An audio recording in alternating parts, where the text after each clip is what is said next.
પ્રકૃતિના ઉડતા અંશ સમજાઈ તો ગયું હશે।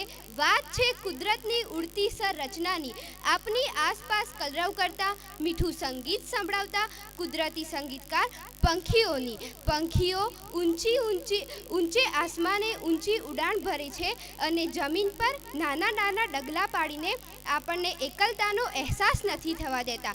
પંખીઓ ડાળીઓ પર બેસીને વૃક્ષનો જીવંત હોવાનો અહેસાસ કરાવે છે। આ પંખીઓ સૂર્યના પહેલા કિરણની સાથે કાર્યરત થાય છે અને સૂર્યાસ્ત થતાં જ પોતપોતાના માળામાં ગોઠવાઈ જાય છે અને આ પંખીઓ ઘણું સમજાવી જાય છે। વાત કાગડા કે ગીધની સફાઈની હોય, હંસ કે સારસના જોડાની, કે પછી મોર અને કોયલના સંગીતની, પંખીઓ ઉમદા અને કુશળ જીવ તરીકે સાબિત થયા છે।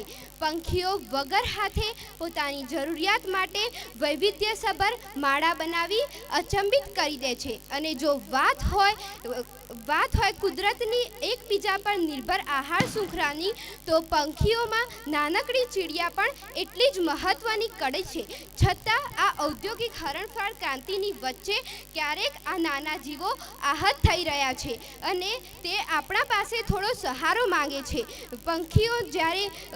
પંખીઓને જ્યારે મોટા મોટા વૃક્ષો ઉપર હોય છે ત્યારે મોટા મોટા ફટાકડાના અવાજો અને ચીમનીઓના ધુવાડાને કારણે પોતાની જગ્યા છોડવા માટે મજબૂર થાય છે। ત્યારે આ પુકાર પ્રકૃતિ પ્રેમીઓને સંભળાય છે અને આવા પંખીઘરો તૈયાર થાય છે।